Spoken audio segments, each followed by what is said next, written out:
What's poppin', everybody? Welcome to Top 5 Comics.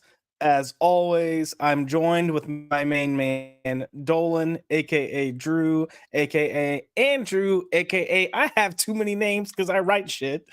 And tonight we're discussing our top 5 comics for July of 2024. Now, before I ask how Drew's doing, this was supposed to happen last week, and then we canceled because your boy Josh decided he wanted to get COVID, and I couldn't talk worth a crap. And we're not even sure I'm gonna be very effective tonight, so we're gonna see how it goes. But I got plenty of water nearby to chug down in case my voice decides to just jump off a cliff. But Drew, how are you, man? Hey, yeah, I'm doing great. Just knocking out scripts left and right, churning and burning, and doing the day job, and just making the most of every day. Never a dull day in my life. No, I expect it's not a dull day when you are a exotic dancer. But you got to do what you got to do, Drew. If you, it's damn, I'm trying to think of the lyrics to Maniac. No, she's a maniac. Maniac. Saturday night, yeah. But yeah, I can't know. Yeah, not off the top of my head. Maker, you got to shake it. Yeah, if you got the money maker, you got to shake it, and and I work with a lot right. of middle-aged women, and they like that attention when they're at the office. They're looking for some excitement in their life, and the Drewski is there to deliver. And I've only got so many good years left in me before I got to punch out. So I got to make the most of it while I can. Yeah, that's definitely how I feel after the past week. So I feel you. I get it. No, we have a really good show. If this is your first time tuning in, Drew and I kind of segregate some top 5 lists. I bring the top 5 debuts of the month, and then Drew will cover our general top 5 comics for the month.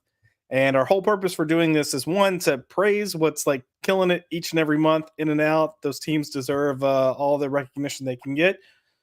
But I think a lot of people skip out on what could possibly be really good books. Either they're stuck on FOMO and they keep picking up, Spider-Man or Batman, which are awful titles and, maybe don't deserve your money, and miss out on maybe some of these indie books that really have a lot of potential. So we do have a lot to cover tonight because we have some honorable mentions. But before we get to that, we're going to say hello to the chat. And we're going to start off with Mr. Rudy himself. Looking forward to the show. Thank you, brother. We're excited to be here. We've got Cajun Corey in the house. Evening, sir. Mrs. Sassy Sasquatch, Twitter just told me to get in here. Indeed, it did. We have Vex Electronica coming in with Josh's and my top 5 comics of July because I love tossing his pages. Ooh, sounds scandalous. Interesting. I know. Yeah, we're just gonna run with it. I don't question her brown girl magic bonus hole, whatever it is that she has. We don't question it. We just run with it. Whatever involves tossing pages. Yeah. Yes. Also, I still don't know what type of brown she is. I don't know if she's 7-Eleven or 9-11. So I just, hey, Vex, hey. We have Fear Monarch in the house, waiting for Drew to release his Alan Smithy book. Oh, that's going to be Power Hour 2. That's one that I want nothing to do with, and that's the Alan Smithy. I was like, I don't know what that means, but I'm on board now. I get it. Thank you, Rudy. Rudy said that we're here for you, Joshua. I appreciate it. I promise I feel fine. All that I have left is this congestion and trying to get it cleared up. But yeah, other than that, I'm doing well. We also have Andrew Gonzalez in the house. He said, "What's up?" Not much, sir. What is up with you? The man himself, Zax. I feel like I'm trying to take after you. I don't know if you remember all those months where it sounded like you had throat cancer, but I'm trying to see if I can get that same level of respiratory action going on here. But we'll see if I can manage. And Fair Monarch said, "Joshua, I know. I was trying to relate it to Drew, and I was like, but you also have to understand Drew's working on so many things that aren't announced yet that I'm like, It was like a Rolodex of no, not that, not that. You're right. I mean, yeah, just I keep checking in. Like, hopefully, I can be able to announce three of them, at least three of them, three big announcements. Hopefully in the next week or so. But Yeah. waiting for the word on that. I've already worked up a good press release thing for Facebook to talk about it. So. Oh, heck yeah. Yeah. Heck yeah. Looking forward to it. A lot of good stuff in the pipeline. Again, some of it you know about, some of it you don't know about, and we're looking forward to really just kind of getting that out there in everyone's hands. But before we reach next week ish for announcements, in next month ish for potential books in your hands at New York Comic Con, that's all I'm going to say. We're gonna go over tonight's selections, and like I said earlier, we are starting. Oh, actually, hold on, just a quick reminder to get through business. We are monetized, so if you want, you can join memberships. We have 3 different tiers here. All of them offer different benefits, and we're gonna kind of cover this a little more in detail with at the end of the show when we go into our comic book club that's starting at the end of this month. But this is a quick overview of the tiers and what you can get, so check it out. And yeah, hope you guys join because, like I said, a lot of fun stuff is in the works.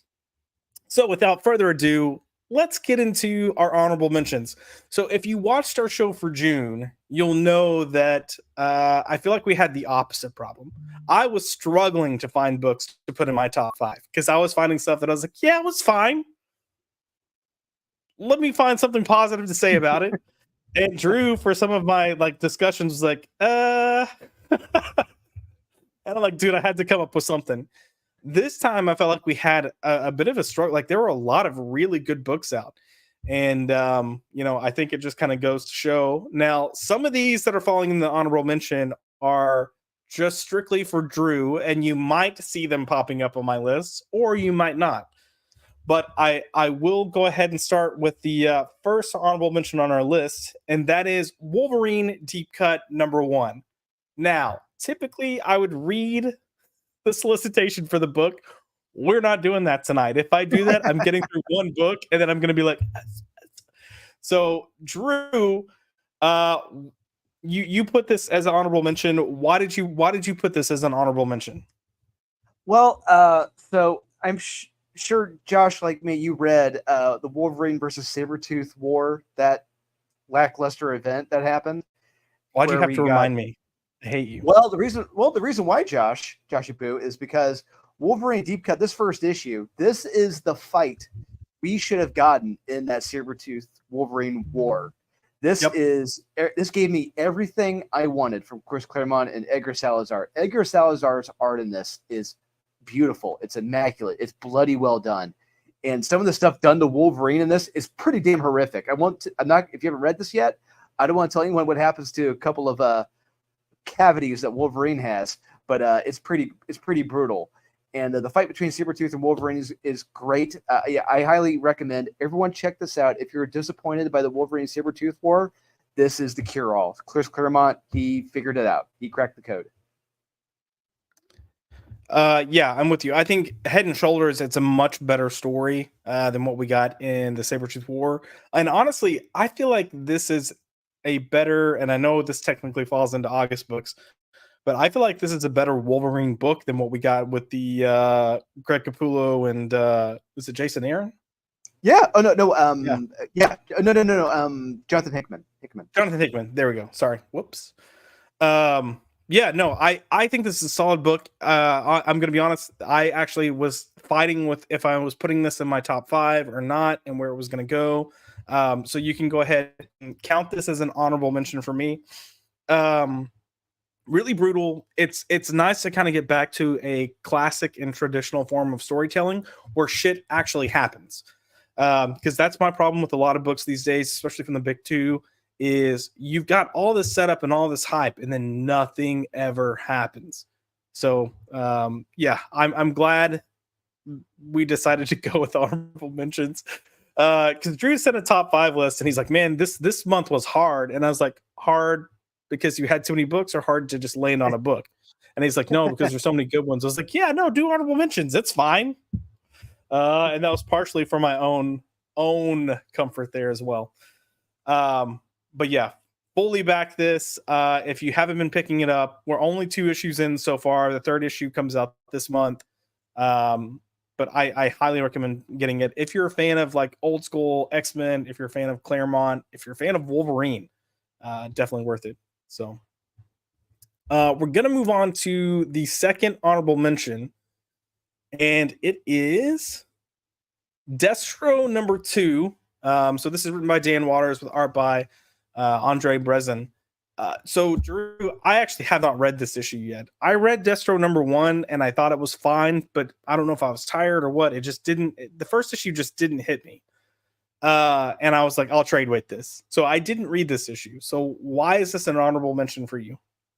Well, like you, Josh, I was not thrilled with the first issue. I was pretty underwhelmed with it, but this issue made a turn that I wanted it to make, and you got some great. There's some twists and turns in this issue, some betrayals in this issue, and we get to know, if you're not familiar with it, get to know some about Destro's backstory and where he goes to, for to seek knowledge and advice and guidance, and to be alone. But then you discover maybe more people know about this location than just him.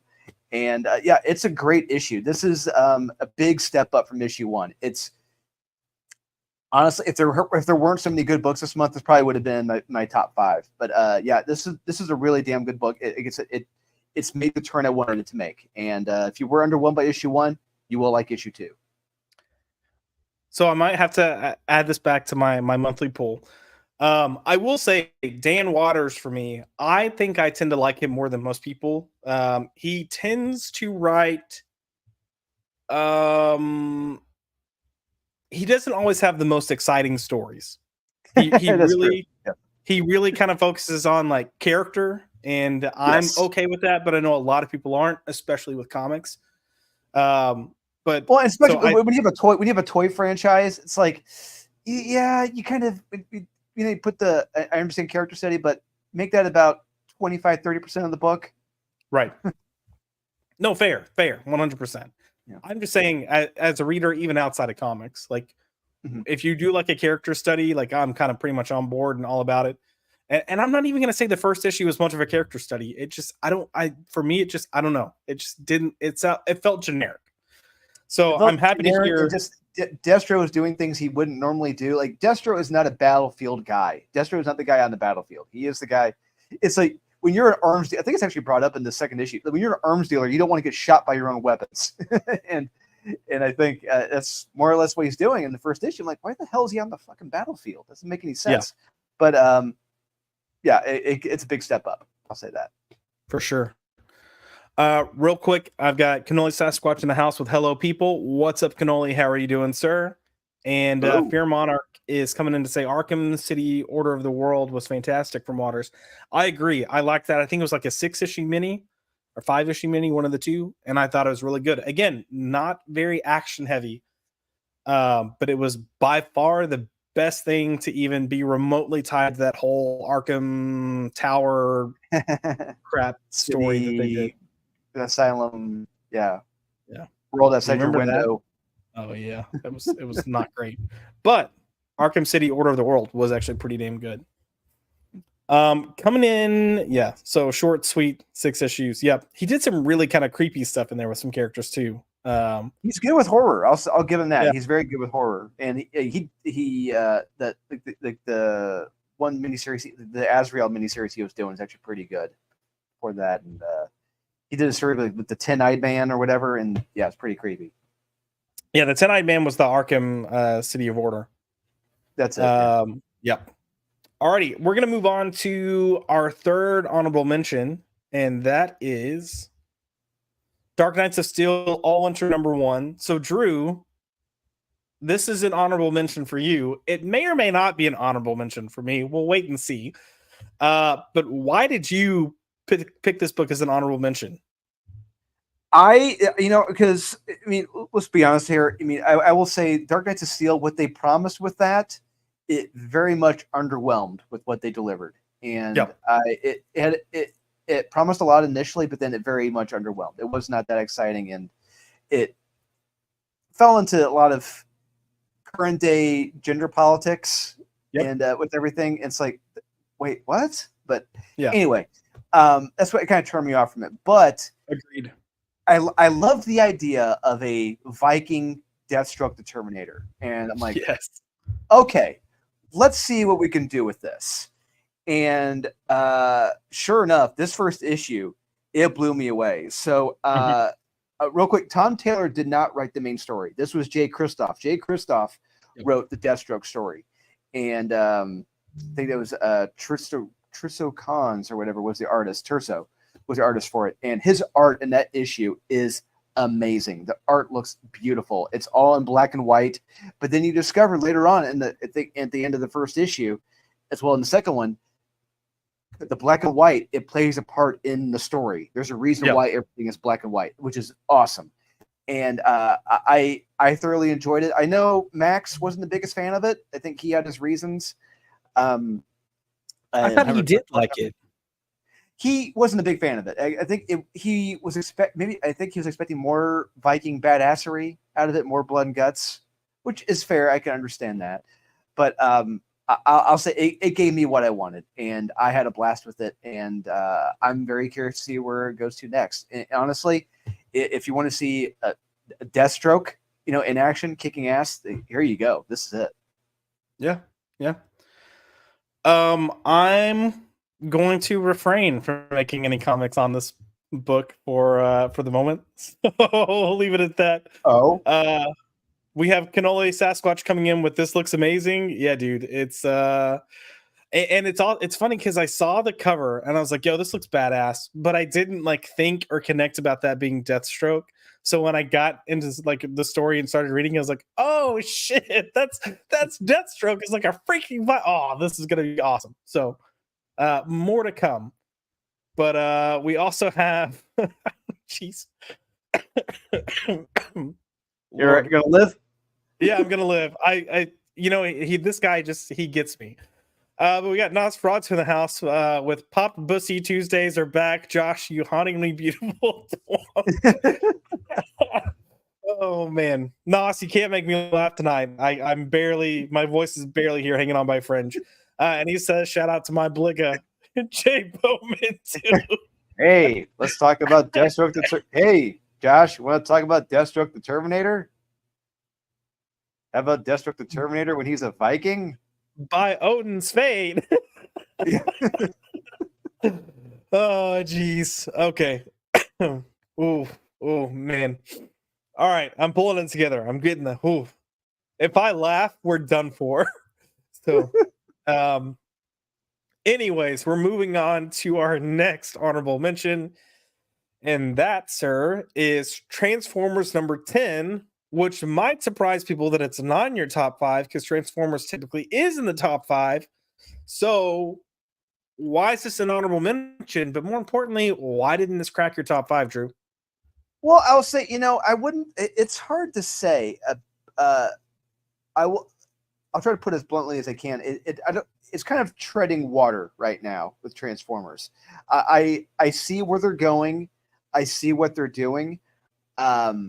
But it doesn't have the emotional impact that the initial run did. And unfortunately, comparing this latest issue to what we have in the top 5, it doesn't match that as well. It's as well as compared to art and just overall, just leaving you willing to come back for more. I'll say but Transformers 10, I'm like, okay, that's cool. See what happens next. All right, cool. See what happens next. It's just they're just kind of there's no new Transformers really brought to life. Kind of, they're all kind of lingering around, just hanging around. And granted, I will give him this. I mean, Shockwave, this is the most badass Shockwave's ever been. I'll give him that. Agreed. He's like MVP of this book for me. Yes, he is. And I also do love the fact how Megatron is still out there. We have not seen Megatron. We've only seen him maybe once, but that's it. We know he's out there. He's like the dragons in Game of Thrones. They're on the way. Dragons are on the way. He's You're on the way. Megatron's the dragons. This Megatron's on his way, but yeah, it's still good. I'll say that. Yeah, I'm kind of with you on this one. I do feel like the Transformers has been in a bit of a lull, and I not to foreshadow when we do August. I think number 11 kind of picks things up a little bit, and Yeah. Some of the pacing that feels like it's lingering here, you get a little bit of a payoff with character moments, but yeah, specifically for this issue 10, it really felt like it was just kind of dragging and losing some of the allure that it had. And I don't know if that was them trying to like potentially pivot or figure things out or what, but yeah, I thought this issue wasn't bad, but a little lackluster. So I back you on that one.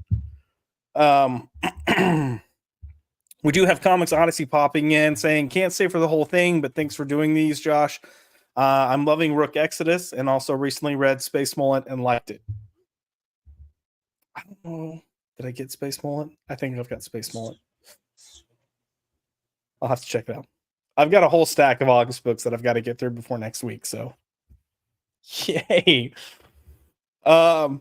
Excuse me. Moving on to our last honorable mention, and this also may or may not be in my top, so we'll see. But Drew, you picked Spider-Man Reign 2 number 1. It's an awful name, by the way. Yeah, it's too long. Why? Well, also the 2 number 1, like I don't know, it's 2 Second Coming or something. Something. Why did you pick this as an honorable mention? So this is another, this is one I remember recommending this. So many people, I don't want to say I took a lot of shit for recommending this, but a lot of people were shocked I recommended it. I think a lot of people just didn't like this, or they weren't, I don't know what people were really expecting from this book. But for me, I had a blast reading this. It opens, it has a very creepy opening, and you see what's happened to Peter in this future. And you see what's happened to the city or to the Earth, what's really going on. It's pretty bleak and depressing, and you're left wondering like what Peter's got to do to more or less fix the world, more or less, and who he's got to make more or less a deal with the devil with, or a goblin in this case. And I dig it. I love it. And on top of that, the big selling factor for this is the Care Andrews art in this. Carrie Andrews' art in this is Todd McFarlane-esque. How he draws Peter in this, there's certain visuals in this where you see the close-up of the face and the mask. It looks just like a McFarlane layout from his Spider-Man run. And that is one of the biggest compliments you can give any artist for doing Spider-Man. And Carrie Andrews nails it. I'll be honest with you, in my opinion, Carrie Andrews is the Spider-Man artist right now. He is the guy. And if you're going to emulate Spider-Man, if you want to do them right, you got to emulate off of Carrie Andrews. And yeah, this issue is just fun. Don't try not to go in with expectations with this. Just go along with it with the ride. Not going to lie, it's going to get a little weird, but it's still fun.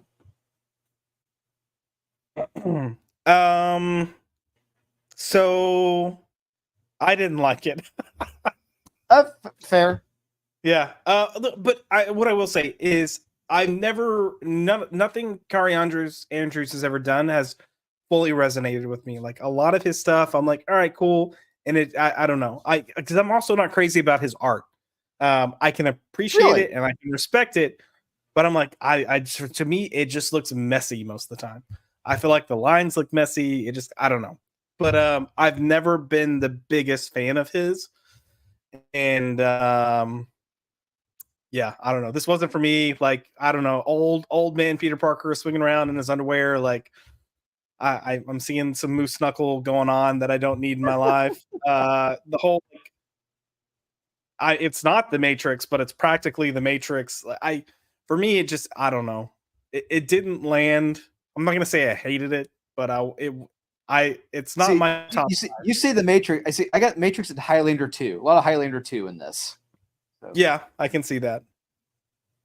I don't know if that's a good thing, but I can see I didn't like Highlander 2. Oh God. You know what? Look, if I survive this show, I don't know what I'm gonna do, but oh man, I die when I laugh. Real quick, we have Aaron Sparrow coming into the chat with hail to the chat, but mostly Yeah. sassy. What's up, sir? And he goes, I'm not drunk, just retarded. Aren't we all? Drunk. Sorry. Old moose knuckle, Josh. Low hanging fruit. I don't Ah, I don't know if it's moose knuckle or if it was like I can see his religion, but there's a whole lot of Spidey bulge going on with this. Um Carrie Andrew, Carrie. Is that the main, like the big popular Iron Fist book? Hold on. Hold please.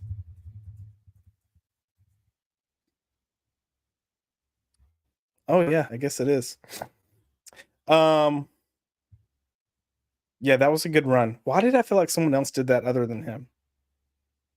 I don't know. We'll figure that out later. I don't know. But yeah, Canoli also said he needs some Spider-Man recommendations. So Drew, you're a little more versed than I am. Do you have any Spider-Man books that Canoli should check out? yeah, I got a few. Craven's Last Hunt. That's the must read for any Spider-Man fan. Another one I recommend it's a two-parter. It's a real quick read. It's called Nothing Can Stop the Juggernaut. It's Spider-Man against the Juggernaut. 2 issues. Enough said. It is beautiful. And last one I'll recommend checking out is Maximum Carnage. Check that out. That is a very fun read. Reminds me of the old Spider-Man and His Amazing Friends cartoon from like the 60s, 70s. 70s, And they yeah. had they had that episode where they more or less adapted it. Yeah, they took that and Yeah. put it in the episode. Yeah. yeah, it's good stuff there. Good stuff. He said a noted thanks. Of course, man. That's what we're here Welcome. for. And Fear Monarchs coming in with that's how they should have advertised Rain 2, Spider Rain 2. Now it's 40% Old Man Bulge. Well, after the whole like not outright denying it, but not outright saying it of his radioactive jizz killed Mary Jane, why not like run with Spider Bulge, right? So Oh man, he's never gonna live that down. He's never he's gonna. not. It's funny because he was on Wes's show. He did a show with us Yeah. one Saturday. And like he was like, yeah, no, that's not really what it was. But he wouldn't really like deny it either. So I think he's smart enough to know that gets people talking, and if they're going to talk about the book, then people are going to check it out. So I don't blame him for that. But yeah, I have to be honest. This is not in my top 5, and I don't think I would have given it a recommendation. But what I am seeing with this is I'm seeing people either really liked it or they're like, yeah, this isn't for me. And again, that's just typically how I feel with Carrie Andrews. So Well, and comparing it to everything else Spider-Man right now, this is a breath of fresh air. Granted, and for sure. it's alienating. It's a mighty swing, but I'll gladly take this over what shit we're getting in Amazing Spider-Man. Yeah, I will not deny that at all. I did comic book conversations with Max 2 weeks ago, not this past Friday, but the Friday before. No, 2 Fridays ago. One of those Fridays I did comic book conversations with Max. And one of the things he asked me to read was Amazing Spider-Man, and it was god awful. Oh, that's when I was in Chicago. That's when I was at Chicago. Yeah. Yep. But yeah, I was oh man, I was not good. I was raging because we went from talking about I can't remember what all we talked about now. But one of the things was Gotham City Sirens, which pissed me off, and then we went into that. But there were like 2 other bad books before it, and I was just like, we need pick something that's fucking good so we can discuss it. So if you want to see me like slowly unravel, where I'm just like my eyes twitching, you should go check out that stream. But real quick, we've got Zach's coming in with "Stop Ignoring Me, Josh," or "No Spankings for a Week." You can't make me laugh tonight, please. But yeah, I don't tempt me with a good time. That's all I'm gonna say. But I do want to say, Zax, thank you for the 3 months of memberships. I really appreciate the support, not only through memberships, but Zax is constantly like, just full open conversation, communication. Biggest cheerleader from most of us in our little YouTube group, and has given a lot of advice and try this and use this or do this, and I owe him a lot of things and a lot of gratitude. So, since he's Mr. Shoulders himself, I guess I'll play this clip.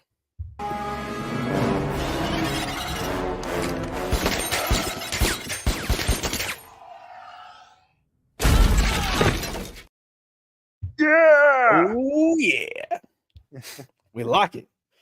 You know, kids today, they'll never know what that moment was like in theaters. You know, the minute you're an X-Men fan and that's the first time you see Colossus on screen, armor up, it's like, yes, oh my god! Oh, It just I remember just being like white knuckles, like clutching the armrest, being like, "Holy shit!" And then that happened. I'm like, "Yeah!" And I was so ready for more. And then you have like Wolverine come around the corner, and Colossus like, "I can help." And he's like, "No, yeah. stay here." And I was like, "No, No!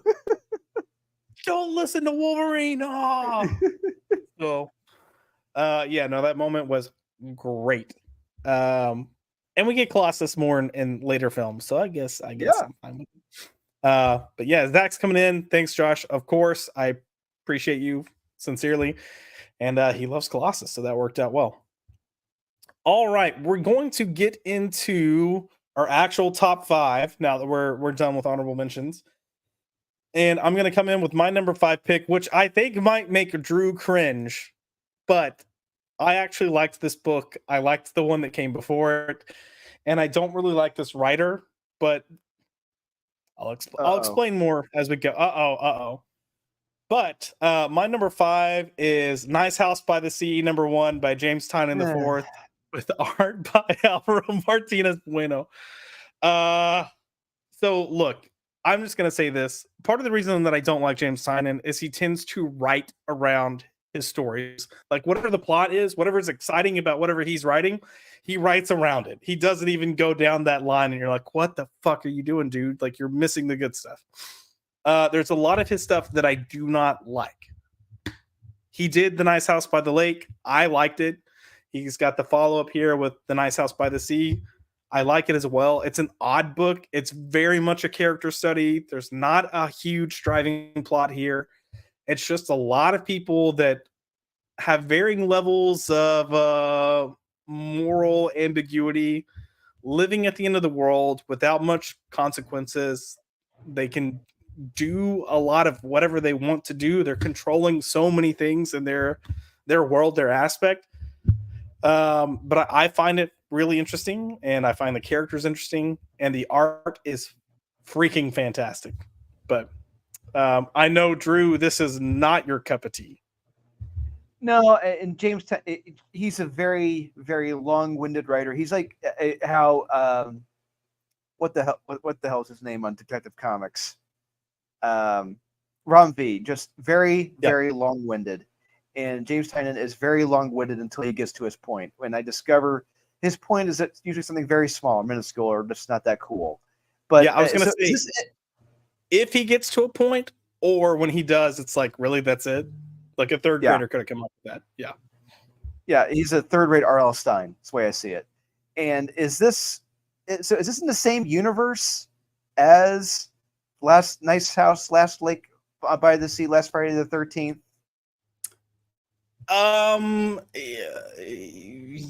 Yes, but it's look, we're one issue in and we focus on one character, but it's definitely it's unique. I'll just say that. Okay. Yeah. Well, I'm glad you enjoyed it. I'll say that. Yeah, of course. I'm never gonna knock anyone for liking anything. To each their own. You know, I guess if you want to like a book like Spider-Man Reign 2 #1, I guess that's fine. But hey, nobody's perfect. Right? Nobody's perfect. Yeah.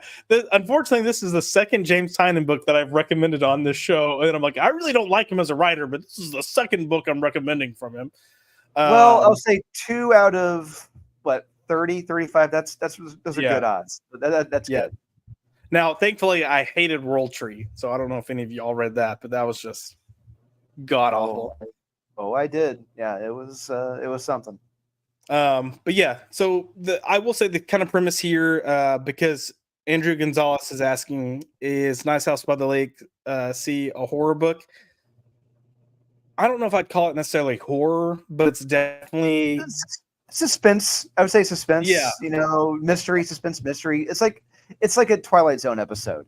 A poorly written Twilight Zone episode. I'll say that. Yeah, we'll see. We'll see where this. Jordan. So there you go. A Jordan Peele Twilight Zone episode. There you go. Hey, some of the Jordan Peele episodes were actually decent, and some of them just weren't. But I'll take. Oh wait, no. I think I'm thinking of something else. Never mind. I'm thinking of Unsolved Mysteries. He came and produced that. My bad.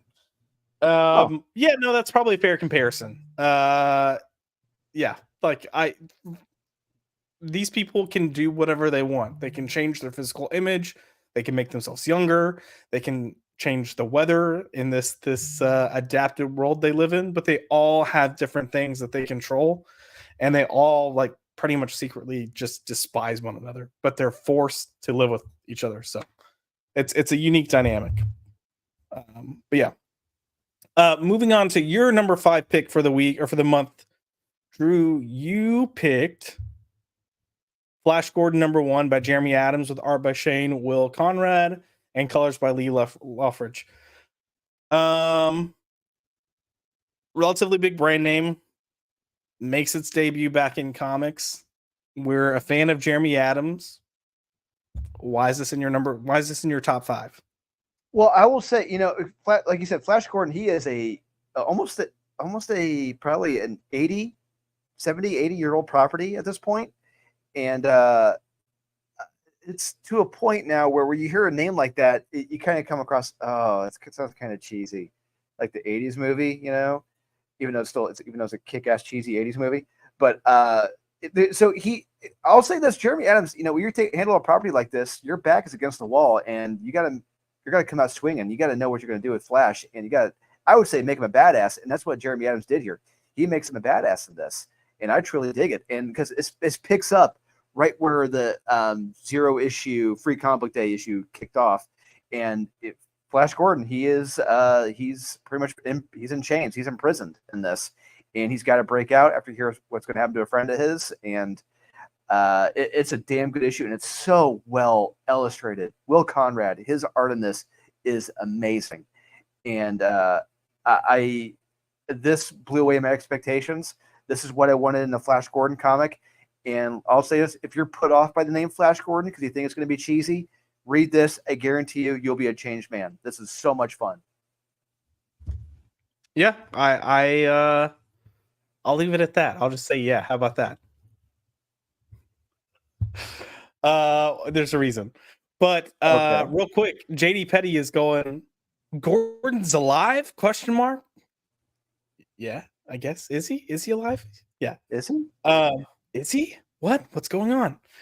And before we move on, I will say Fear and Monarch came in to say his number 5 was Paranoid Gardens. And I did look, I'm gonna be honest, some of these books I read while sick, so maybe I should go back and reread them.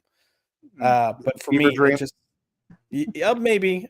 But you know, also when you're tired, things can feel like they're a slog, and this one kind of felt like a slog. So really, to give it, not Flash Gordon, the Paranoid Gardens. But I'll have to maybe I might need to pick that back up and revisit it. The things that I can confidently say that were a slog and just are a slog, or the X-Men books that came out in July, like all 3 or 4 of them. And Absolute Power was definitely a slog, and I didn't like Kid Venom, and I didn't like Barfly. So, you know, just you don't like the movie. You don't like the movie Barfly with Mickey Rourke? Well, not when it's Patton Oswalt doing the comic. No. Oh, I thought we were talking about the movie Barfly that came out in the 80s. No. There's a comic that debuted in July that was something. I think something Barfly. But it's Patton Oswalt, right? And I just Oh, fuck that. No. yeah. No, please. Just say no. Just say no. So we're gonna move on to our top four, number four picks, and my number four debut for the month was Flash Gordon number one. Whoa! Look, I don't really have much of a connection with Flash Gordon. I know it's there. I looked it up. The character debuted in publication all the way back in 1934. So we're looking at 90 years that this 90 character. years, Jesus.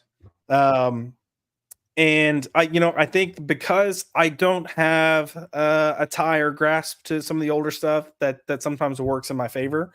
But I didn't fully know what to expect from this. I feel like Jeremy Adams is one of those writers that I can trust. So I was excited to get to this and read it, and it was at the top of my list. And it's a lot of fun. Like you just get thrown in. Like you get. I did not read the Free Comic Book Day issue because I didn't go to my store on Free Comic Book Day.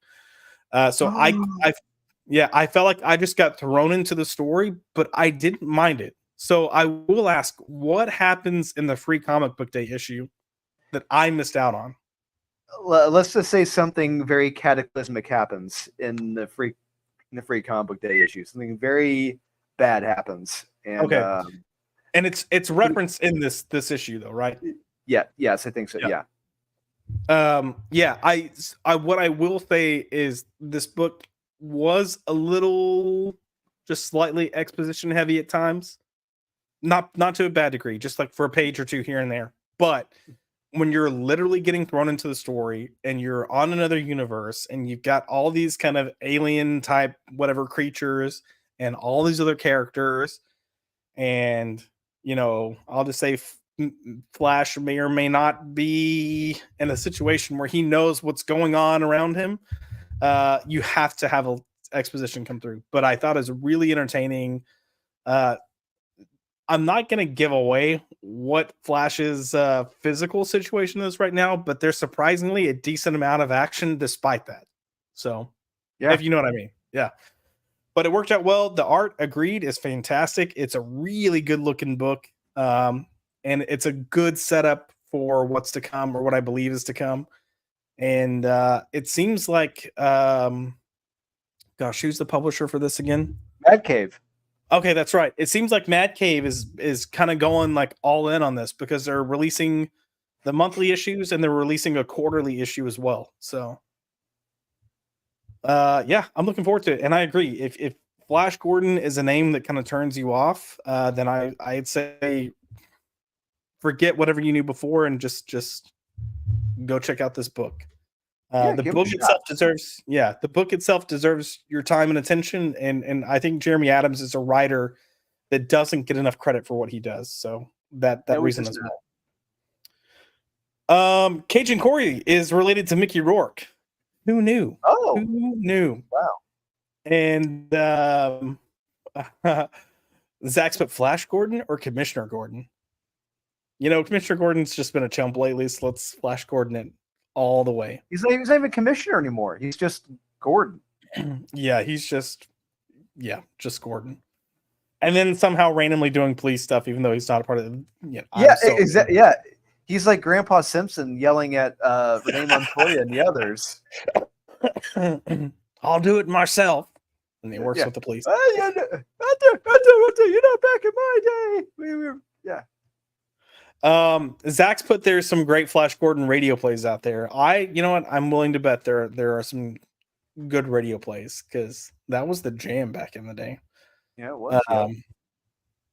Alrighty, senor, we're gonna move on to your number 4 pick for the month, and that is Nemesis Rogues Gallery number 1 by the incredible, talented man that will hopefully somehow save comics, at least to a degree, Mark Miller. Valerio Giordano is on art, and Lee Loffridge is providing the colors.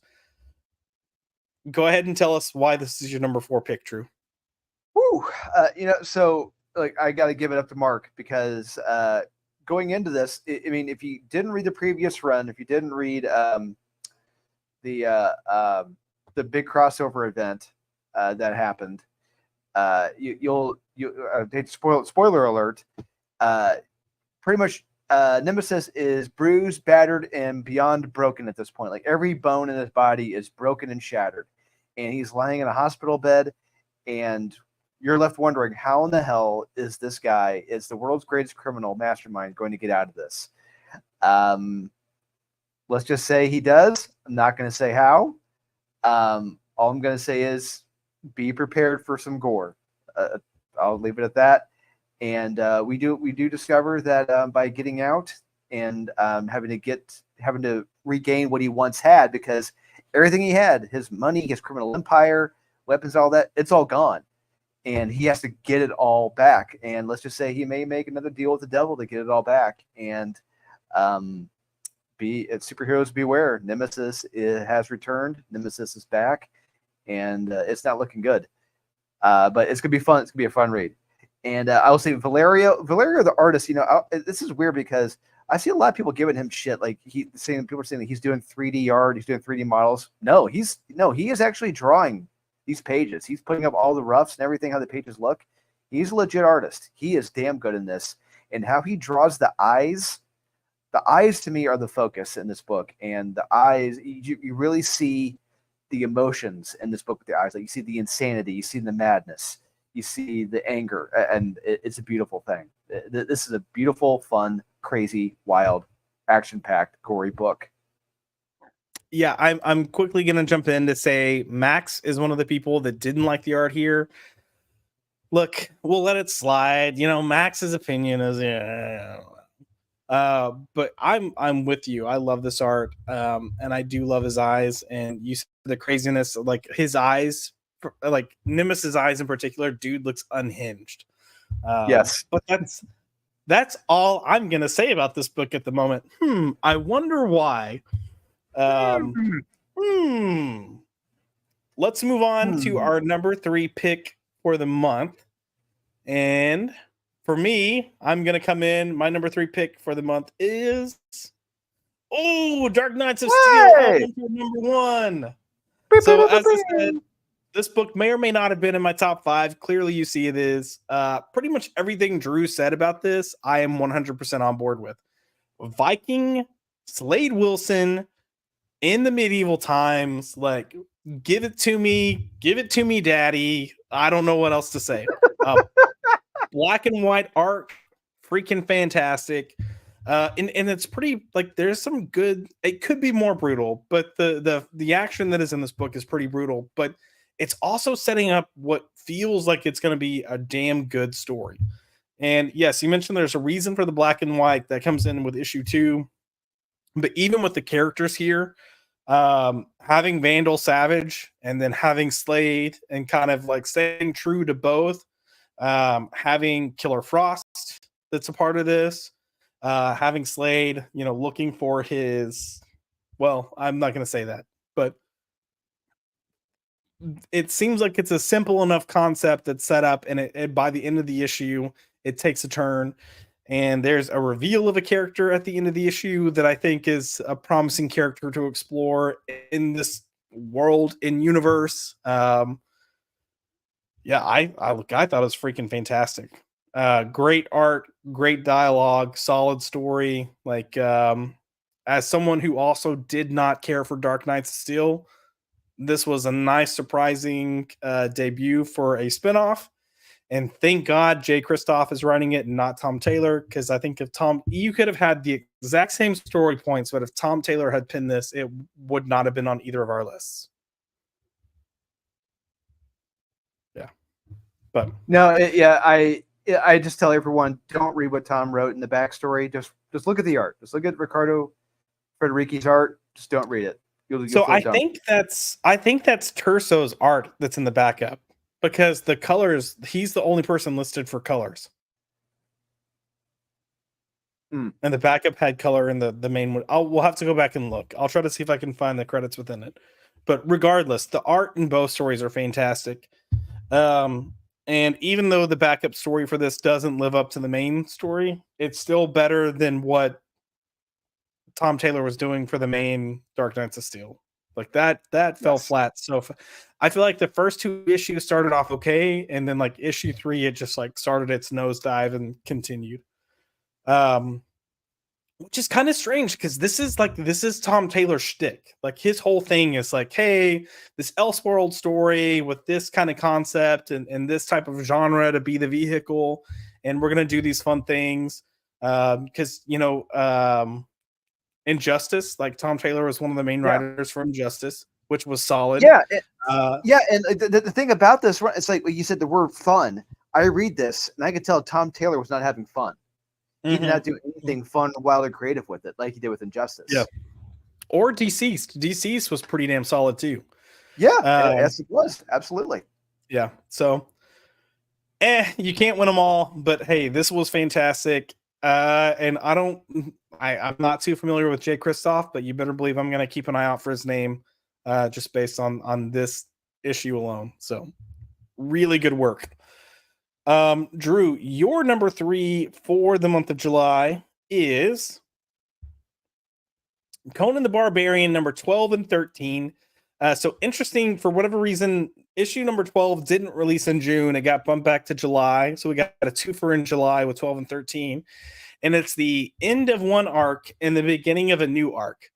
But I mean, I feel like saying, hey, why did you pick this to be in your top 5 is kind of like, guys, come on. Like, we know it's Conan. But what's still working for Conan? When you've got a book like Transformers that seems to be stalling a little bit, what about Conan is keeping it like up in your upper echelons? He's still delivering what you want in a Conan book. It doesn't feel like it's treading water at all. Like you said, at the end of 12, it's the end of one arc. Issue 13 is the beginning of another one, and issue 12 gives us the ultimate battle between him and Thulsa Doom, and it is fucking glorious how Roberto Della Torre has drawn Thulsa Doom in this. It's like, I kind of want a couple of these pages because they look pretty damn epic, and it's a very glorious fight between the two. It gives you everything you want in the battle because it's everything is culminated, led to this final showdown, and it's great. And but then issue 13 is the beginning of a new arc, and issue 13 is fun because if you're new to Conan and you haven't read the novels, you don't have the big books like I do of Conan, then you're probably not familiar with or know what he believes, what the Sumerians believed, what his parents were like, and did Conan believe what his parents believed? It sets that up. You get to learn what Conan was like as a kid. You get to see what he believed that countered what his father believed, and you get to see how that belief made him the man who he is and what he believes in now as an adult. And it's great stuff because that's everyone's like that. What do you believe? Everyone believes in something, and you get to see what is Conan's belief in life, and it's great. I love it. And there's a certain young lady that shows up at the end of the issue, and I saw her. I'm like, oh shit's about to go down. I love it. Not gonna say who, but yeah, both are fantastic reads. It's your mom. That's who. It's your mom. Yeah, fantastic read. Gosh, like, I don't know. There's just something to planning and crafting a type story. Jim Zub is doing that. The art has been fantastic from day one, but Robert De La Torre is just knocking it out of the park. And you can tell they're going for this sweeping epic. Like he is looking to just like, balls to the wall. We're aiming for the fences. Let's just go for it. And you can also kind of tell that they were like, okay, let's give it a year and kind of see what response or feedback is. You could, with this first 12 issues, like I'm not going to say they held back, but it's almost like they purposely paused on introducing characters or elements that it looks like they're like, okay, we know our readership is here. We know we've got, a longer form story that we want to tell. Let's start bringing in these other elements.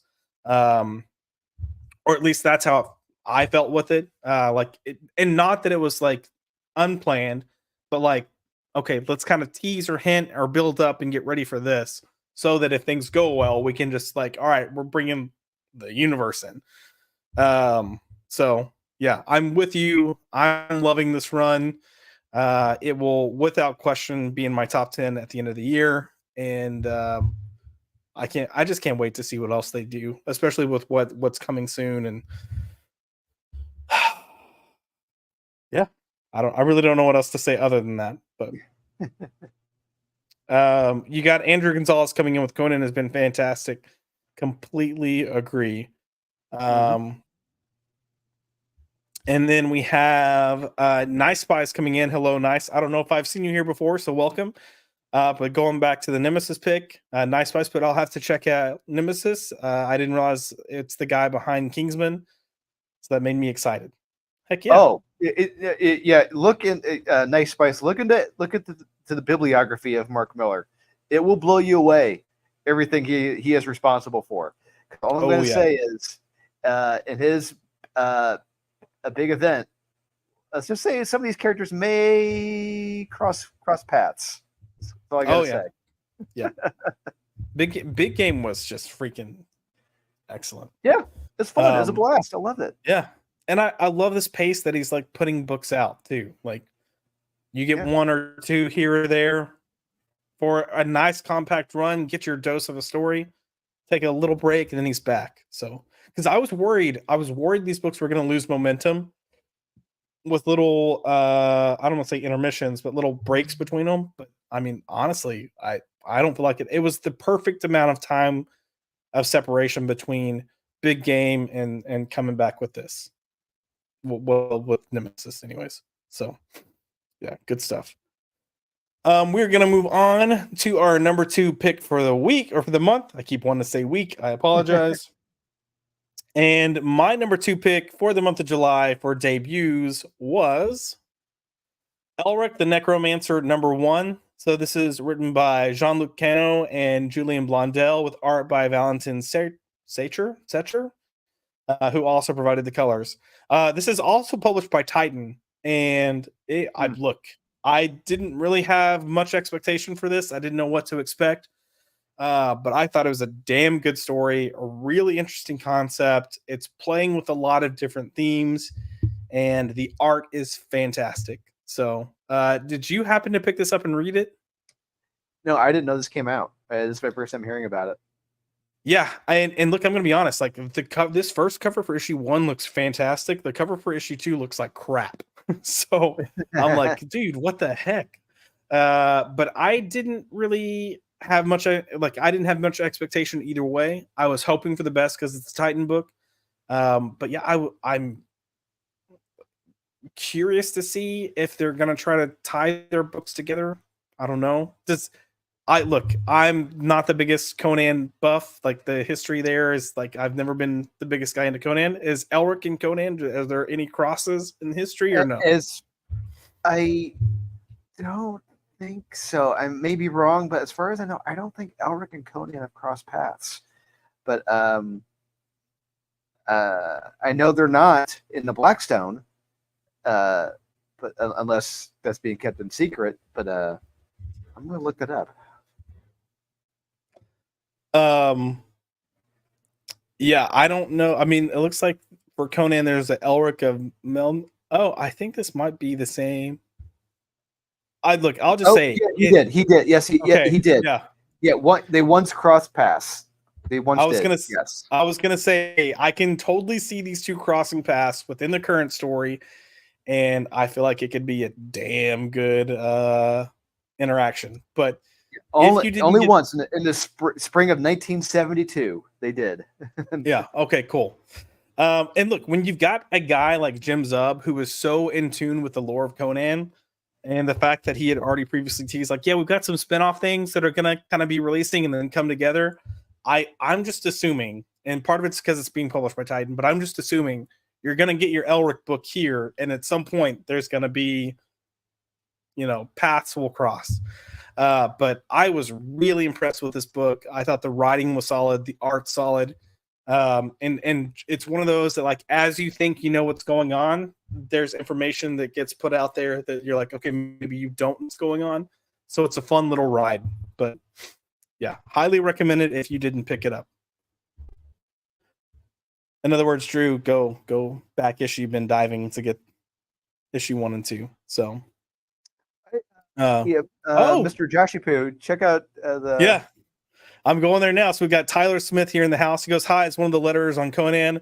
Just wanted to say thanks for the shout out on the title. Happy to hear you guys are enjoying it. Jim is amazing and really passionate about it." And he followed up with, "It's great seeing his passion come out in the book and people enjoying it that much." Tyler, I don't know if this is your first time kind of stumbling on my show. There's another show called Max's Man Cave, and they have comic book conversations. But we got Or to in meet Thinking Jim. Critical with the Think Oh, yep, Critical Thinking with Critical with Wes.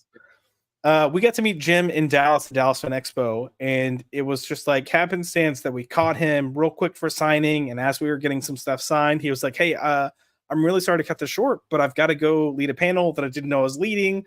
But if you want to come, you guys should come." So we just followed him up to the panel, and I have worked Comic Cons for decades, and our friends Max and Kyle, this was their first time kind of sitting in on a panel, so they didn't know what to expect. And Jim got up there and started talking, and it was probably say like 10 minutes or so. For the first 10 minutes, he was just kind of trying to navigate his way through things, and then he started sharing just some stories, and it's just like the how personal all this is for him, because this was the same weekend he was at Robert E. Howard's place, got to sit at his desk and experience all this stuff. But like the moment his passion kicked in, and he had like I think 2 different times where he got choked up talking about how much this means to him, how he got into writing this and stuff. Like huge fan of him, huge fan of the work. We've pretty much been praising this entire run so far. So kudos to all the good work. Go Yeah, ahead. and I'll say with Jim, I met it when the weekend that you were picking up for me my shoes when I was at Chicago Fan Expo. Jim was there. Jim sought me out. Jim went by my table. He came to find me, and he wanted to thank me for all the kind of words I've been saying about it on Thinking Critical with Wes.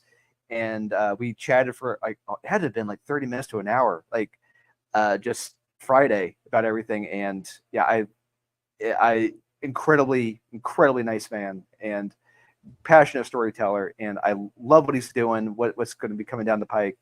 I can't wait. And Tyler, I will say, I do have to call out the lettering in the book. The lettering gives it that great Bronze Age feel. When you have Roberto Del Toro's art, you have Tyler's lettering, and you got the words from Jim. It gives you that great Bronze Age feel from Marvel Comics, and I fucking love it. And it's the perfect comic. Yep. And I'm gonna follow up with this too, because we were talking about this earlier with Flash Gordon. Is sometimes people hear a title like Conan and think, "Oh, I don't know, that's not really my thing," because they've experienced movies or other incarnations that maybe weren't as solid. And I fall into that I mean, as we're just talking, I fall into that grouping. But I keep telling people with this book, like, you need to check this out. This is something special, and you can tell it's special. You can tell it's going somewhere special. But at my local comic shop, we have a graphic novel group that we do. We cover a book every other week. So um, one of the things that we will do to start off each session is we'll ask a random question that the group will answer. And one of them was, what's a current book that you're reading that you think more people need to check out? And this was the book that I mentioned. Well, not Elric, but Conan. And there are plenty of people in the group that very thing. They're like, "Yeah, I've just never been a big Conan person, so I didn't check out the book." And I'm like, "Okay, look, your first 2 trades are out. Pick them up, go through them, catch up. It won't be hard, but this is something you don't want to miss out on." So great storytelling, great artwork, just great work in general. But yeah. Hey man, well I appreciate. He said, "Yeah, first time viewing. I was wanting to listen into some comic chat while working. Came across you all. Thanks, man. We do this show once a month, and we kind of recap our favorite releases from a previous month. I'm a little behind, so we're covering July instead of August, but August will be next week. But yeah, I will say it is without question. Conan is always on our top 5 lists. So keep up the good work. You saw the some of the people in the chat just praising the hell out of the book. It definitely deserves it. Drew, we're gonna move on to your number 2 pick for July 2024. and that is Ice Cream Man number 40, written by W. Maxwell Prince with art by Martin Morazzo, and colors are also by Martin Morazzo. So, Drew, go ahead and share this because I think this book actually has a nice, significant meaning to you. Yeah, You and Kyle have talked about this often. Yeah, Kyle and I have talked about this. Well, I wouldn't say not quite often, but a few times we brought it up. We had a younger brother who died in a car accident, and reading this two-parter, it really hit close to home. Just you can't help but wonder what the thought process is for someone who is in an accident like that. What's going to happen in those 5 seconds, those 20 seconds or so? What they're going through their mind? What do they think? What's going to do? It just, and this comic, these last two issues, 39 and 40, pretty much do that. They show you what happens in 5 seconds over 28 pages, and it's a very beautiful thing. And what you see, what their lives could have been, mistakes made, or good things that could have happened, bad things that could have happened. It is fantastic stuff, and it is so beautifully well illustrated by Martin Morazzo as well.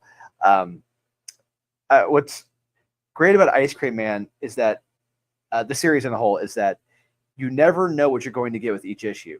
I mean, it was originally given the label as a horror series, and I can see that from the first issue or so. But after it became its own thing, it really became its own just psychological study, different things in each issue, which is great. And I love that about the series. And a lot of times, sometimes they'll hit close to home, and they did it with these two issues. And I love it. And W. Maxwell Prince, he is a fantastic storyteller, and he's one. He doesn't really get the kudos that he should. And this is a good. If you haven't read Ice Cream Man, do check this out. Yeah, I'm gonna back you 100% on this. Ice Cream Man is an interesting book because you never know, like you said, you never know what to expect. Like sometimes you have weird issues, sometimes you have creepy issues, sometimes you have really emotional, heartfelt issues. So that kind of like anticipation of okay, what are we gonna get now is fun to look forward to with each release. But man, I personally am a huge fan of W. Maxwell Prince's writing. And the only way that I can think of kind of describing his writing is he doesn't necessarily focus on plot, but he focuses very heavily on theme and sometimes character. But there are people that don't read comics, and I like to call them literature snobs, where they're like, well, that's not literature. And for those people, if I were going to recommend that they read something that would, kind of crave their literature sweet tooth to give a chance, something from W. Maxwell Prince is probably what I'd recommend to them. If you look back to last year, our end of year top tens, he ended on Kyle's number one spot with Ice Cream Man. He ended on my number one spot with Swan Songs. I just think there's something timeless and resonant with what he does, and I think this is a prime example. And I'm with you. He doesn't get the recognition he deserves. He should be getting more work, but I don't want him to be one of those people that gets more work and then quality slips. But such good stuff here. And it's one of those things that people look at it and they're like, again, don't judge a book by its cover, but you'd probably look at this and go like, what the hell is this about? I'm not picking it up. But if you don't give it a chance, you don't know what you're missing out on. And his works are some of the things that I'll read the issue and I need to stop and go back and reread it because there's so much that's in those 20 pages. But yeah, excellent picture. Thank you. You're welcome. We're going to move on to our number one picks for the month of July 2024. So for me coming in, my number one debut comic for July is none other than Nemesis Gallery number one. I can't do the sound. My voice is giving out. But yeah. So look, it's no secret that we're a fan of Mark Miller. Sorry. We were corrected on how to say his name by the man himself. It's no secret that we're a fan of his stuff. Like if there's a guy that writes blockbuster comics, it is Mark Miller. but he delivers solid stories, great characterization, and I'm with you here. Like if you read the big game, you're probably like, where do we have like how do you have a Nemesis book after that? That gets answered here. And despite like being completely unable to move and his body just completely broken from head to toe, you still get some really gruesome stuff in this book. We kind of talked about Valerio's art earlier, and I made the comment how Max didn't like it, and you've commented on other people not liking it. I'm a fan. His art reminds me, or this art style, Valerio's art reminds me of the artist ACO. I do think ACO does more interesting things with his panels and layouts, but this work here is just good. And you mentioned the eyes, but man, these eyes, especially Nemesis eyes, are so unsettling. Like you can tell the guy's unhinged. You can tell he's a psycho, um, just by the way he's looking at people. But great book. Most of you have been kind of following along with Mark Miller's little minis that he's been dropping, and we've got this coming out, and then gosh, what was the one that came out for August? Nightclub. Nightclub. Yeah. So happy to see kind of two books in rotation, and it's always the more good stuff you have to talk about, the better the comics industry will be. So the fact that we went from June being like to July where we're like, yo, it's a nice problem to have, because I'm gonna question you on a few things after you discuss your number one pick. But your number one pick for July 2024 was Nottingham, number 14, David Hazen, art by Shane Connery Volk, and colors by Luca Romano. Drew, this is the second month in a row that Nottingham is taking your top spot. What is it doing right? Why is this the book that people need to be reading? It's paying off. It hasn't. So these creatives, they have a story to tell. They know where the story is going. They have an endpoint. They know where it's going to end, and we are getting to it. It's actually happening. And Nottingham 14 is the penultimate issue. One more to go after this. And let's just say Fit has hit the shan in Nottingham. Robin Hood and the King, they are breaking in not to Nottingham. And let's just say it's not looking good for the sheriff. They're outnumbered. And everything is falling apart. And you can't help but wonder, like, who is going to make it out of this alive? Who's going to come out on top? Who's going to survive? Who's going to betray someone? Because someone's always going to backstab someone. Let's just say there may be a betrayal. But yeah, it is so damn good. And Shane Connery Volk's art is so beautiful. We told him firsthand when we had him on the Max's Bank on Friday night, our weekly floppy wrap up comic shop talk, whatever it's called now. We were talking to him. We told him, you see him progressively get better. You look at him in issue 1, compare him to where he's at now, like issue 13 or 14. It's complete night and day. He has gotten so much better as an artist and so much more detailed. It's insane. And his new book, Prairie Gods, looks incredibly beautiful. But yeah, do check this out. I mean, this is the best Robin Hood has been since the Kevin Costner film of 1991, whenever that came, 1990. This is what we need in a true Robin Hood story. Something new, something fresh, something from a new angle. This is fantastic with beautiful art. Do check this out if you're not reading it.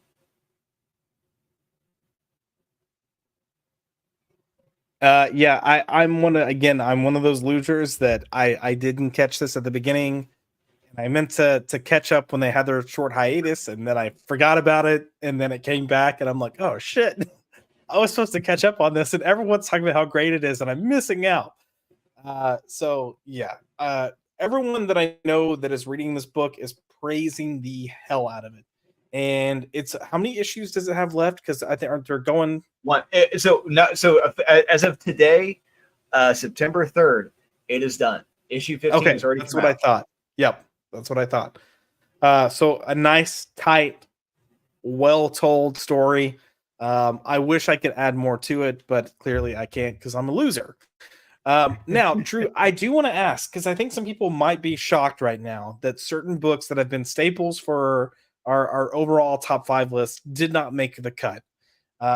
So people might be surprised that Feral by Tony Fleeks and Trish Forstner isn't on here. Rook Exodus, Jeff Johns and Jason Fabach. Redcoat, Jeff Johns and Brian Hitch. Did those books kind of take a dip in quality for you that they didn't make the top 5, or is it just that there's so much good stuff this month? Yeah, there's a lot of good stuff this month, and some books just felt like they kind of treaded water. Books were just fine, but when I'm picking mine, I'm picturing just the engagement in the story. Mm-hmm. How is the beautiful artwork, the lettering? Give a little shout out to Tyler Smith. How goes the lettering in the book? Yep. Those are important factors, and some of those titles you mentioned, they were fine, they were good, but they didn't dazzle me. They weren't really that exciting as these top 5 were. They didn't grip me emotionally. They didn't pull me in as as prior issues had. Yeah, that's completely fair. I think that's a fair assessment with most of those, because in most of these cases with those 3 books in particular, you're either like you're hitting around issue number 4, which was where you might have a lull before going into like bombastic issue 5 and 6. And I think Feral is transitioning from his first arc to its second, as much as you can say it's an arc layout. But look, all books that we still love and enjoy. I think it's one of those things where we come to do this, and I'm very adamant about, like, look, you'll do your 5 overall, I'll do my 5 debuts. Every now and then we're like, okay, look, we got to throw some honorable mentions in here. But I think overall it's a good thing when we have our top 5 lists, honorable mentions, and then there's still books that are like, hey, these are good books. This issue didn't fully deliver like it usually does, but it's still a good title. Go pick it up. It's a good problem to have. It's the problem that we want to have, because there's nothing worse than like going through a month of books and be like, man, I mean, 3 for sure I can pick, but I don't know about the final 2. Like, that's the worst place to be in as a comic book fan, as a comic book creator. Like, you don't want to find that. So for me, I think this is one of the most exciting months we've had in comics in a freaking while.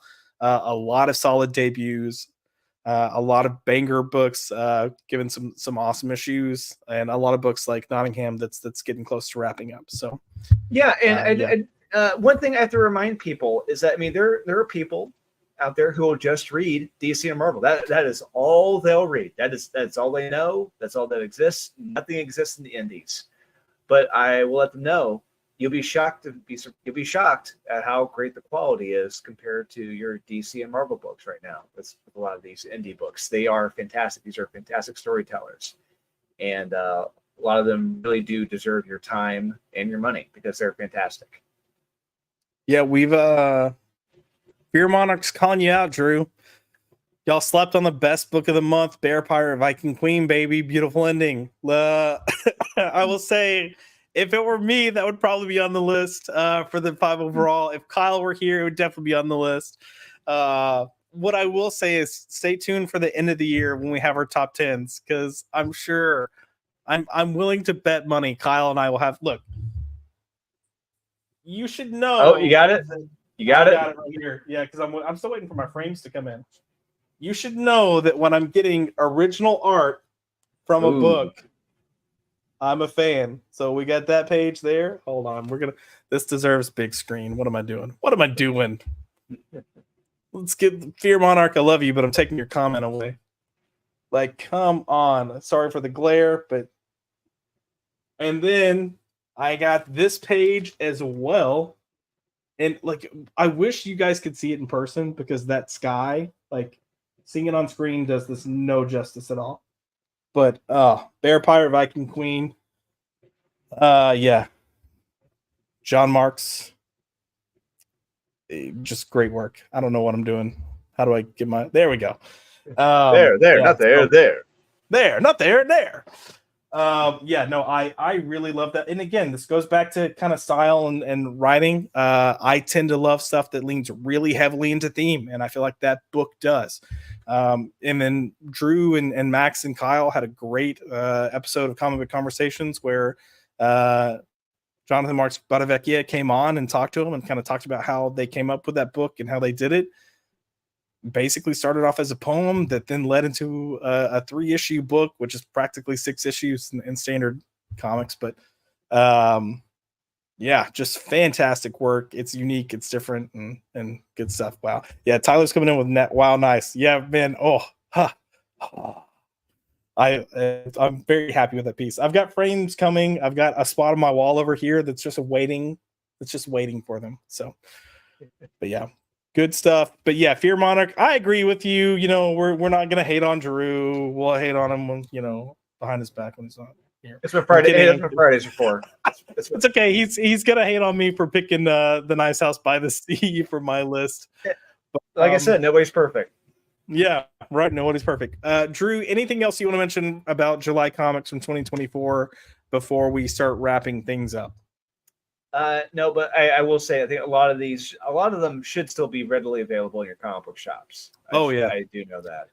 Also, guys, if you think one of these is like, if you live close to a comic shop, if you think one of these books is something you do want to, you know, pick up regularly, let your comic shop owner know, LCS owner know. Sometimes I think they're understanding a lot of fans' hesitation for doing pull lists. And some of them will just make sure they add one or whatever they plan on ordering. If you're like, hey, I'm really enjoying this book, I just don't want to put it on a pull list. But also, if they're sold out and you're looking for something, ask if they can order it. One, they could use that support. And it usually comes in pretty quick for you to catch up. So just throwing that out there. We need to help our LCS owners and shops as best as we can right now. But we are going to end the night with a reminder that we are having the debut of our comic book club later this month. So we're kicking this off. And I told you guys I would bring you more details. So we are launching with Superman for All Seasons. And I've mentioned before that I really want this to just kind of be a group of comic nerds hanging out and kind of talking about different books that we love. This isn't meant to be a deep dive. You don't have to get super analytical. But we're going to try to have a panel of anywhere from 5 to 10 people. And, you know, the invitation is open, and I'll put it that way. What I will ask, and just for the sake of you know, helping keep from having, I was about to say millions, but I don't have that many viewers, a couple hundred people being like, oh, I want to come on and talk. I will ask that if you are not a creator, so whether you're comic creator or content creator for like YouTube or another channel, I will ask that if you are not one of those two things and you potentially want to be on one of these panels, please sign up for the membership. The low tier is 99 cents a month. If it's not manageable, just talk to me. I understand all of us are in different financial situations. Just shoot me a message or shoot me a DM. But I would love to have some of you guys come on because we don't really get to hear from some of y'all talking about this. But hopefully I'm between you know, different content creators, different comic creators, and then just fans of comics in general. We can have a fun panel so we can quickly go through these books and talk about what we like, why it resonates with us, maybe if it's the first time we read it, what our first time there was. But yeah, so much good stuff. And I think a lot of times it's very easy to get bogged down in the negative, what's coming out right now. So we really want to shine a light on what's positive. That's why we do this show. That's why we're turning to this. And yeah, I think it's going to be a lot of fun. I hope you guys are excited because I'm excited. But Comic Book Club, PBC, starting with Superman for All Seasons by Jeff Loeb and Tim Sale. It's going to be a good time. And I know Max is excited. I don't know if Drew's excited. We'll see if Drew's excited. I'll say, speaking of Superman, you want to know what I'm reading right now, Superman-wise? What are you reading right now, Superman-wise? It came out not too long ago. It's Superman by Kurt Busiek, book 1. Oh, yeah. Hold on. Yeah. Boom. Yes, that bad boy. How thick is that? Just came out. Oh, it's so thick. It's so thick. That's a thick boy. Oh, yeah. Big boy. Yeah. Oh, yeah. Yeah, we probably... Oh, sorry. I was going to say, we probably won't cover books like that because that's a lot to try to read in a month, especially when you're like us. I will What? say it does have in here in book 1. It does have his secret identity that he did. The Superman Secret Identity miniseries was like kind of like Superman in a real world thing. I thought it was good for the time. It's fine. And then it's got the Up and Away story in here that he did with Jeff Johns, which was Nice. really damn good. And it's got Camelot Falls in here as well. It's got a lot of great stuff in here. Absolutely. Tyler is coming in with a laugh out loud. Both of these were lettered by Richard Starkings as well. Tyler, I want to talk to you if I ever get a chance. So either drop a comment or you can find me on my socials at Joshua L. McDonald or at BiPopped. But I think letterers are like unsung heroes that never ever get the recognition they deserve, and I will say I'm 100% guilty of that as well. And one of the guys that I used to write with would always be like, "You don't give letterers enough credit," and I'm like, "Man, it's a weak spot of mine." But it's one of those things that you don't fully notice how good it is until it's not good, and even when it's not good, the letters, you can't really pinpoint what's not good. But yeah, it's like it's like I noticed how when you read Conan, you see how good the lettering is in that. It's amazing. Yeah. He also said Superman 684 is my favorite single issue. So good. So good stuff. And then Tyler, I'll let you know. Usually I'm not hacking up a lung on these things. I'm coming off of being sick with COVID, so my breathing's a little off. But when I laugh, I just start coughing. And Yuri Volti came in and put as thick as absolute Batman. Yuri. God. Yeah, we'll see. That comes out August, right? Is this or no September this month? Sorry, October. October. The absolute, obsolete Batman. Yeah, comes out in October.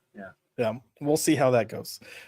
Anyways, looking forward to Comic Book Club. I hope you guys are excited, and that'll end up getting paired with graphic content, which is going to be our review, or I guess I shouldn't say our. I'm going to go back to writing reviews, but instead of single issues, I'm going to be doing trades. So getting back to my roots of what I did for over a decade, but we're going to review the full story. And we're and you launching. got editing to do. I've got editing to do. I know. Oh, man. Busy plate, graphic content. So those reviews, which has its own form of editing for editing the video, because you're not going to see me. You're just going to see the beauty of David Mazzucchelli's art and Frank Miller's script. But we're launching that with Batman Year One. So excited there. And yes, you mentioned editing. Oh man. Well, I've got a comic that I'm editing with this guy right down here. So he's got some writing. I've got some editing. Gonna do that. I also have some editing for the next episode of Marvelous Monday, which is going to drop this upcoming Monday. But we're discussing X-Men 2000, and I also have some editing to do with Cherry Popped because we finally got Mr. Maxfield Von Priestley to finish season 1 of Buffy. And we came together. We had a nice 2-hour conversation, and I'm finishing that. So that'll debut the week after next. So a lot of editing for the site, editing for comics, a lot of good stuff. And I think it's a good time. But with that, we're going to go ahead and wrap things up for the night. Drew, is there anything you want or need to say before we call it quits? It's September. Be on the lookout here hopefully in the next week or so for a big announcement that Aaron Sparrow and I will be a part of. It is seriously massive, and these are steps. It's leading up to New York Comic Con in October. And I do know that I did get the final word today from Aurelio. He has finished all of his original art and commissions. They're being shipped out here, I believe, tomorrow. So nice. When they get here, we're expecting dudes to be doing fulfillment this month on Unholy Nightmare, which will lead to another big, hopefully big announcement in October. Unholy Nightmare. I think I put it in the description. If not, I'll go at it. But the backer kit is still live, correct? Yep. Yes, it is. Yep. All you got to do is go into your search bar, type in unholynightmare.com. That'll take you right to the backer kit page. Nice. That we've got Head Shop that we're working on coming out. You've got the Willie book you're working on, and then like 6 other books we can't talk about. So excited. And then of course, if you haven't been keeping up with this, Aaron's got Kneel Before Doomface, which he will launch that campaign soon. So soon. It's so close. And I'm just excited to have all these things releasing. Comic Odyssey is asking, Josh, you offer editing services. How can I get a hold of you? I don't have social media. If you need to email me, you can just email me at joshualee.mcdonald77@gmail.com. So JOSHUALEEMCDONALD77@gmail.com. I am up to my ears in editing right now, but if you need some help, I will see if I can help you. I will put that out there. Or if you're offering to help me, I'll gladly take that. But no, if I can help, I'll see what I can do. And of course, coming in before we leave, we have a Shield Wall of Dragons himself. What's up, brother? Shield Wall. Yeah, Shield Wall is one of our YouTube Avengers that covers Marvelous Monday with us. So excited to get that new episode out. But yeah. Well, we are. Oh, he just finished with Jacob's show. Nice. We're going to go ahead and wrap up and call it a night. Thank you guys for being here. Thanks for the input. After we finish the stream and the show is fully posted, make sure you go in the comments, list your top 5 books. How wrong are we for not mentioning certain books? Excuse me. What did we miss? Just let us know. Just put it all in the comments, and we will see you fine folks next week.